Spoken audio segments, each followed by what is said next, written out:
Gênesis, capítulo 41. Passado 2 anos completos, Faraó teve um sonho, e eis que estava em pé, junto ao rio Nilo. Do rio subiam 7 vacas de boa aparência e gordas, e pastavam no meio dos juncos. Após elas, subiam do rio outras 7 vacas de aparência feia e magras, e pararam junto às primeiras, na margem do rio. As vacas de aparência feia e magras engoliam as 7 vacas de aparência gordas. Então Faraó acordou. Tornando a dormir, sonhou outra vez. De uma só haste saíam 7 espigas cheias e boas. E após elas nasciam 7 espigas mirradas e queimadas pelo vento leste. As espigas mirradas devoraram as 7 espigas grandes e cheias. Então Faraó acordou. Tinha sido um sonho. De manhã, ao despertar, muito perturbado, mandou chamar todos os magos do Egito e todos os seus sábios.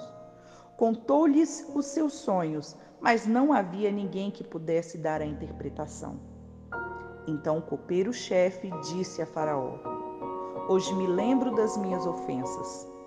Quando Faraó ficou irado com seus servos e me pôs na prisão, na casa do comandante da guarda.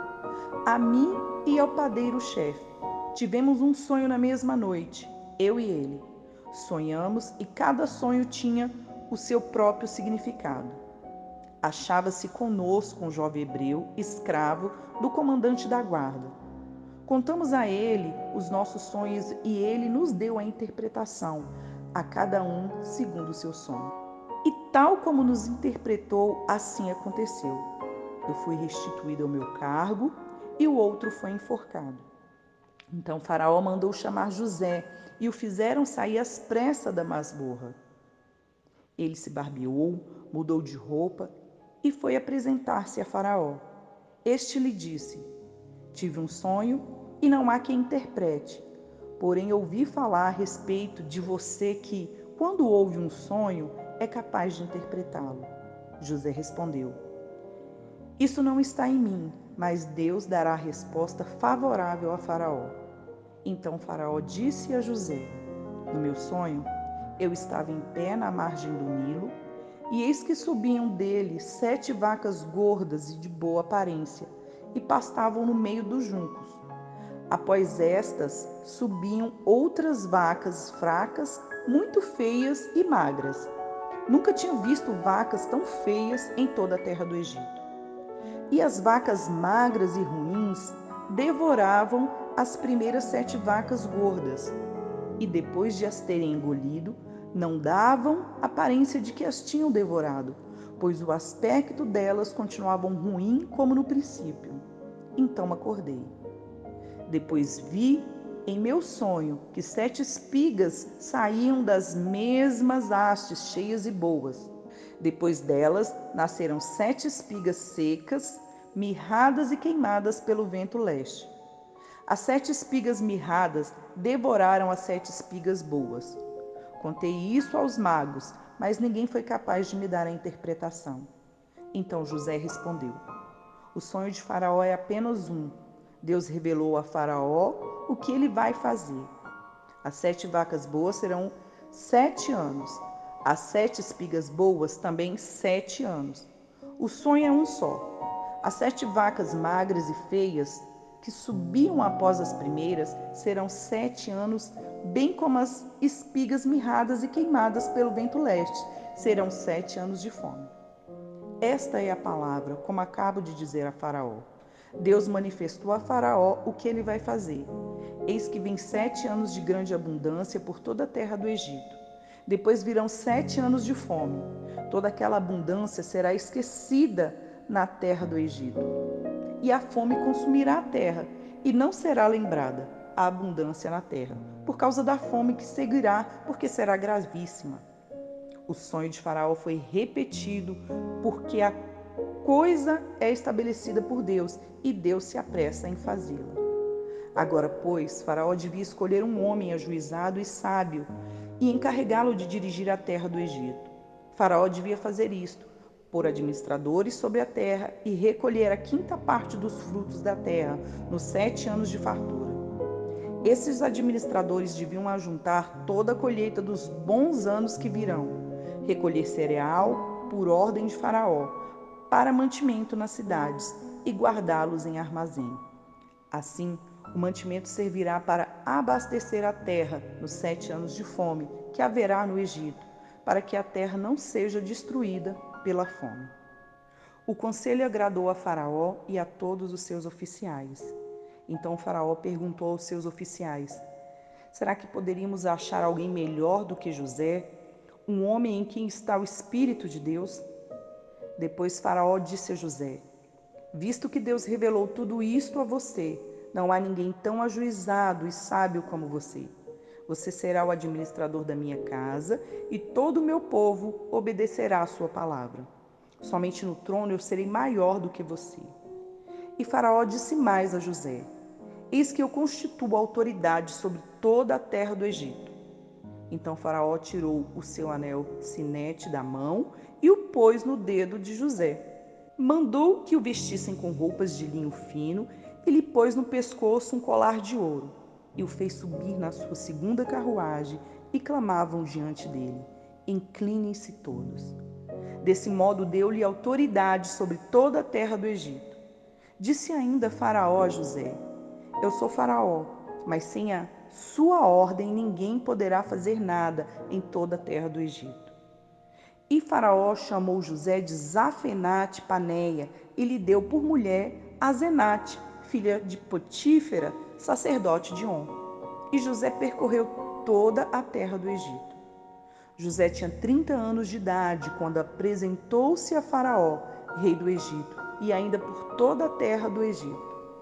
Nos 7 anos de fartura, a terra produziu com abundância, e José ajuntou todo o mantimento que houve na terra do Egito durante os 7 anos e o guardou nas cidades. O mantimento do campo ao redor de cada cidade foi guardado na mesma cidade.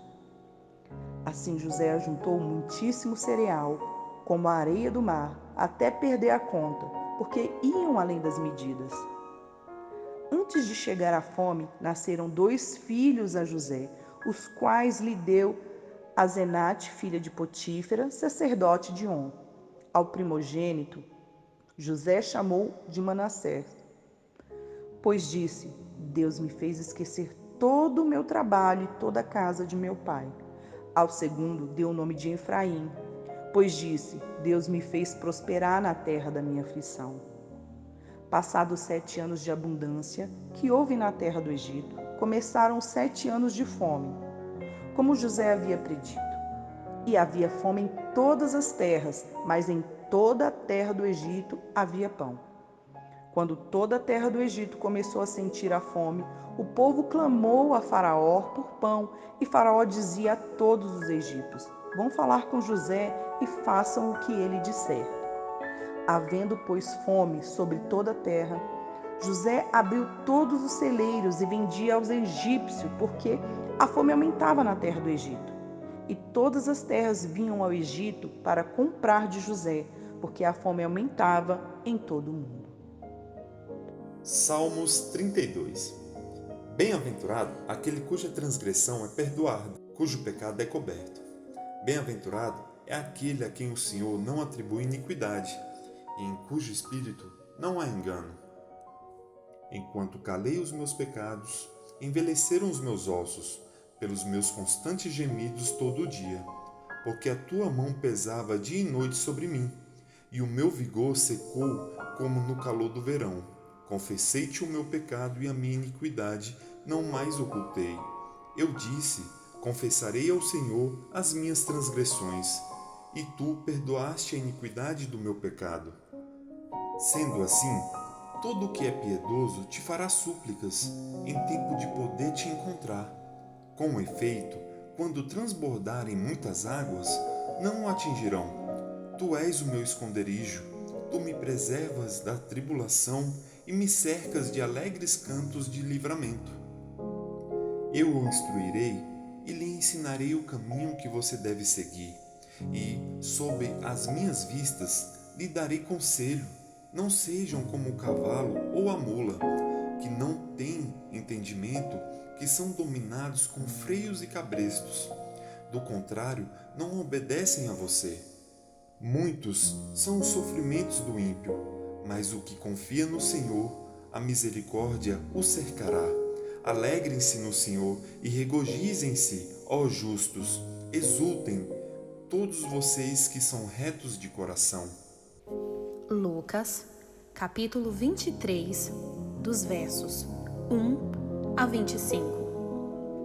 Levantando-se toda a assembleia, levaram Jesus a Pilatos, e ali começaram a acusá-lo, dizendo: Encontramos este homem pervertendo toda a nossa nação, impedindo que se pague imposto a César e afirmando ser ele, o Cristo, o Rei. Então Pilatos perguntou a Jesus: Você é o Rei dos judeus? Jesus respondeu: O Senhor está dizendo isso. Então Pilatos disse aos principais sacerdotes e às multidões: Não vejo neste homem crime algum. Mas eles insistiam cada vez mais, dizendo: Ele agita o povo, ensinando por toda a Judeia. Começou na Galileia e agora chegou aqui. Quando Pilatos ouviu isso, perguntou se o homem era galileu. Ao saber que Jesus era da região governada por Herodes, e estando este em Jerusalém, naqueles dias, Pilatos enviou Jesus a Herodes.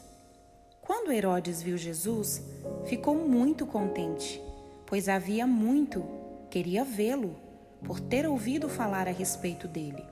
Esperava também vê-lo fazer algum sinal. E de muitas maneiras o interrogava, mas Jesus não lhe respondia nada.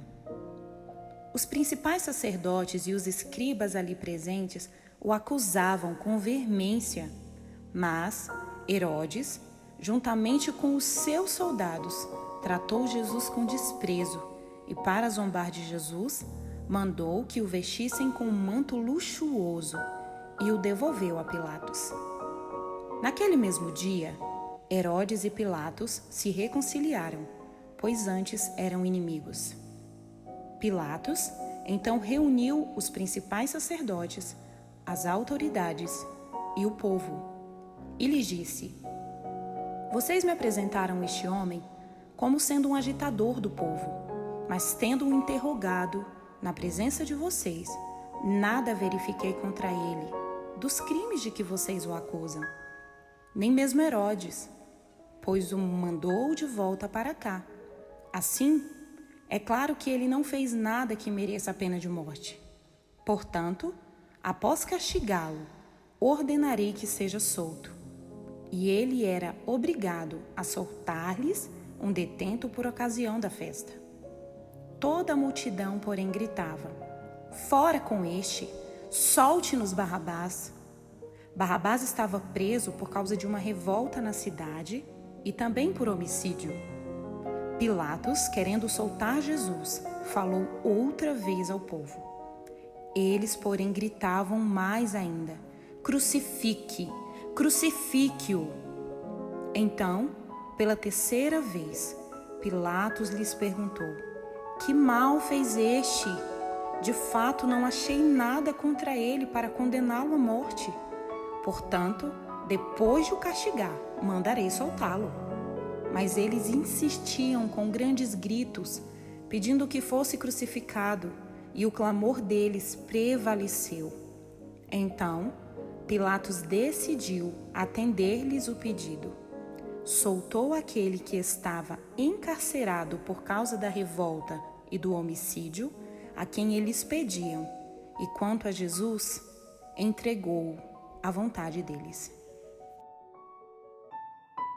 Curta, Comente e compartilhe.